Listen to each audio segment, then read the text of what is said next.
Kalinyans, viral pa rin ngayon sa social media ang naging pahayag kamakailan lamang ni Alden Richards sa Fast Talk ni Tito Boy Abunda. Well, marami ang nag-react ng violent reaction. Well, joke lang. Anyway, syempre, alam naman natin na nahati ang fans ni na Alden at Maine. Kaya naman ang mga kaibigan at mga fans ni Maine Mendoza ay todo react sa inamin ni Alden Richards na siya ay na-fall kay Maine. Pero naman po iyan ay nakaraan pa, which is out of days. Isa sa nag-react na BFF ni Maine Mendoza ay walang iba kundi si MJ Lastimosa na matagal ding nakasama ni Maine Mendoza o ng mga legit lover cards sa Itbulaga.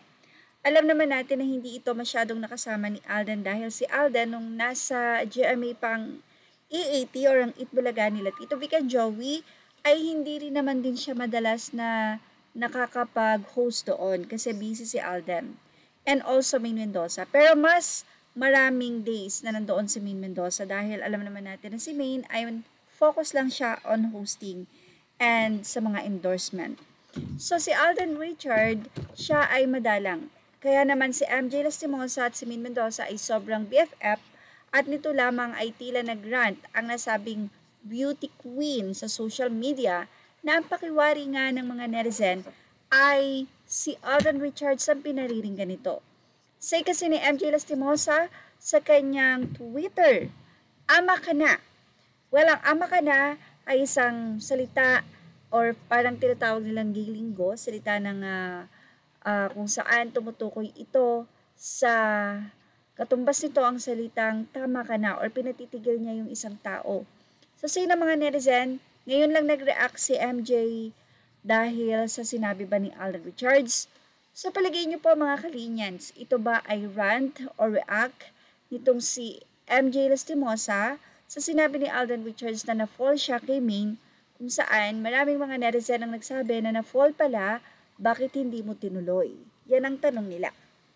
Pakiwari ng mga netizen, wala naman daw ibang bibigyan ng rant na ganito si MJ Lastimosa matapos nga ang naging pahayag ni Alden Richards kay Boy Abunda. Sa ating mga kalinyan, sa paligid nyo ba ay kay Alden Richards talaga ang patama na ito ni MJ Lastimosa na sinabi niya nga na ama ka na?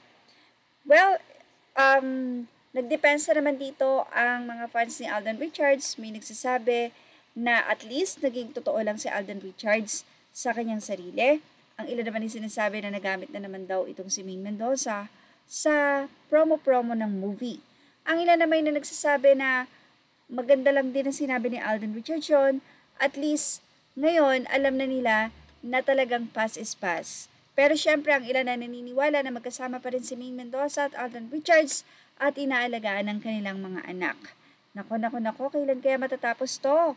Dapat na ba talagang sobrang magsalita na itong si Maine at si Alden sa estado, pati ang kanilang mga pamilya at magpaliwanag kung ano ba talaga ang tunay na estado ng kanilang relasyon.